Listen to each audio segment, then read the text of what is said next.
Okay, in last lecture we already started antihistaminic drug. In that we already discussed the first generation antihistaminic drug.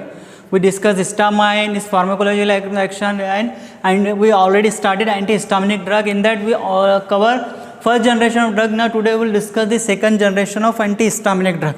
Okay, so these actually was invented in 1980. Second generation drug was came into existence into 1980. 1980 में discovered हुआ था. Actually it having the some advantages है.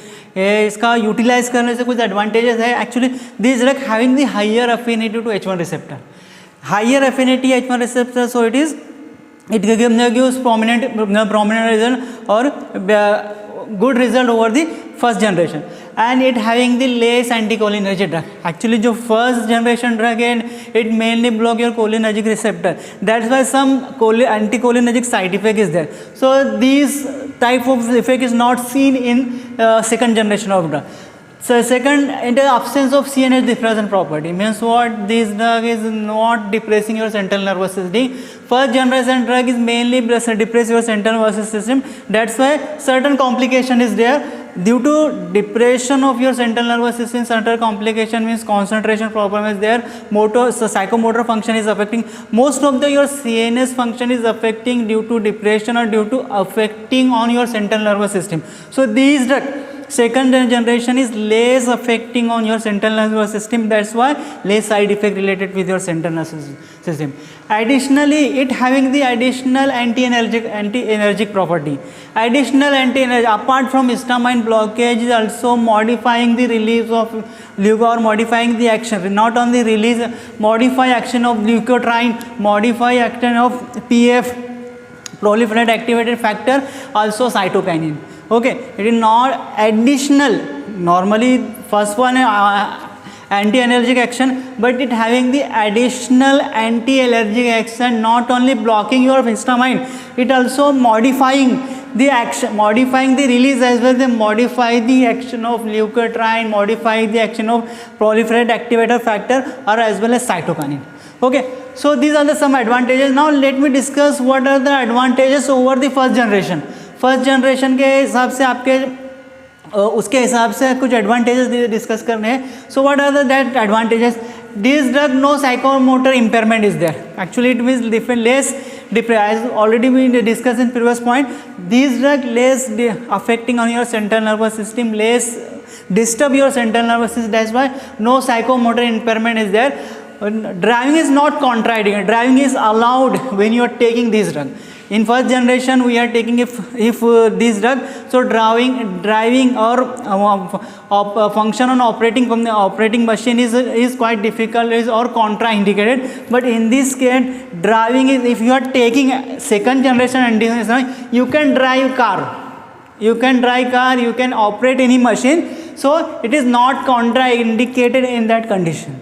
Second important thing, no subjective effect is seen. If you are using this, no subjective effect, no sleep induction, means if you are taking first generation, more sleep induction is there, but if you are taking second generation, so no sleep induction is there. As well as it will do not potentiate the benzodiazepine and alcohol. If you are taking first generation along with benzodiazepine or alcohol, so more potentiate, more effect is there, more CNS depression is there, more complication is there. But in this case, this type of adverse thing is not seen. Okay, so these are the some advantages over the first generation. Okay, so second generation is more effective, slightly more effective as first generation. Next one please. Now let me discuss some individual drugs. Second generation of drug, we already discussed this. It was came into existence in 1980.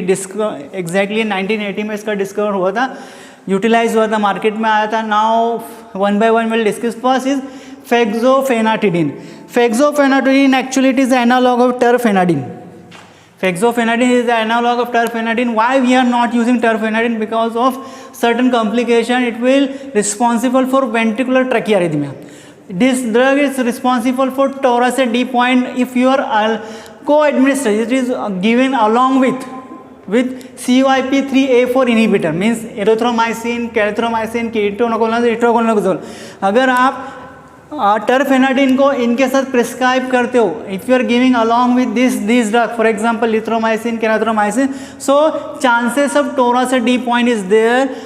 Due to toracidy point, ventricular tracheal or death may occur. That's why terfenadine it is withdraw from market. So metabolite of fexofenadine, terfenadine we are using, and that is fexofenadine.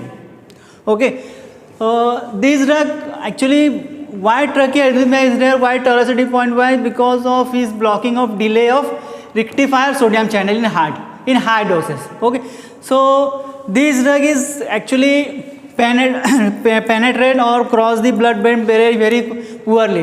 That's why it will depress your central nervous system is less, or it will affect, it will disturb your activity of central nervous system is very less as compared to first generation. Whatever the active related psychomotor activity is there, concentration, whatever the side effect is there, all side effect is less as compared to first generation. Okay, why it is so? Because penetration in your central nervous system is very poor. In central nervous system penetration poor hota hai, that's why whatever the complication related to your central nervous system is also overcome. Okay, so these are the positive effect of fexofenadine. Now next one is loratadine drug is there. Loratadine is long acting selective drug, is long acting is drug, or it will be peripherally block your H1 receptor. Fast acting है and lack of CNS depression, means ये drug आपके H1 receptor को block करता है peripheral side पे, as well as it will penetrate less, poor in penetration और cross your blood brain very poorly. That's why CNS depression is also less. It is metabolized by, these drug normally metabolized by CYP3A4 isoenzyme. No interaction with macrolides, so no arrhythmia is there. Normally most of the drug if you are giving with macrolide, so chances of arrhythmia is there. So these over adverse thing or this complication can be overcome using loratadine. If you are given with macrolides, अगर आप macrolides के साथ prefer करते हो, so no arrhythmic condition, development of no arrhythmia is there. We can use in urticaria, atopic dermatitis. Okay. The next drug is desloratadine, is a metabolite of loratadine with double potency. Desloratadine, it is actually metabolic product of loratadine, and it having the double potency, means its action is you get the double, whatever is potential there, whatever the action is get double. Next one please. Cetirizine now in enantiomer we are using most commonly, cetirizine most effective is there. This drug having high affinity to peripheral H1 receptor, and it also poor crossing your blood-brain barrier. Poorly cross, if your poor crosses blood-brain barrier, so less effect is in your, less side effect of your central nervous system. And actually this drug is mainly metabolized in your body and no cardiac action. If you are given along with this drug, similarly no cardiac complication is there if you are prescribing macrolide. Normally most of the first generation drug, if you are giving along with macrolide or other drug, if you are giving with macrolide, so cardiac complication is there. So that cardiac complication is overcome if you are using cetirizine or levocetirizine drug. This drug having the anti-allergic reaction, anti-allergic property, additional anti-allergic property is there. It will inhibit the histamine as well as cytotoxic material from the platelet or eosinophil. High skin concentration is there, that's why it is beneficial is urticaria, atopic dermatitis. Longer half-life is there, so you can take once a daily dose. Use of this drug you can use in upper respiratory allergy, pollinus, urticaria, atopic dermatitis, and seasonal asthma. You can use in seasonal asthma. Okay, next one please. Next one is lastine is actually it is a topical preparation we can use in inflammation. This drug is actually we can use topically applied कर सकते हो हम लोग, और ये most effective in inflammation only. It inhibits the inflammatory response which is mediated by leukotriene or proliferated activated factor. Actually, it is responsible for ion regulation of intracellular adhesion of molecule expression on nasal mucosa and intranasal application. Its half-life is near about 24 hours. Long-lasting half-life is there. We can use in intranasal in seasonal and perennial rhinitis. We can use in seasonal rhinitis as well as we can use in perennial rhinitis. Next is mesolasting drugs. It is also non-sedative drug and are very effective in rhinitis or urticaria. Its half-life is near about 8 to 10 hours. Single dose is there. Imesting, last one is newer drug is its half-life is very long, 6 to 8 hours.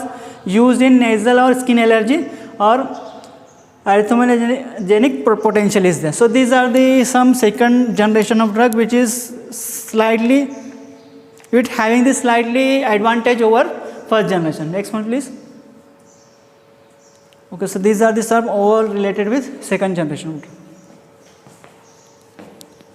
कितना हुआ?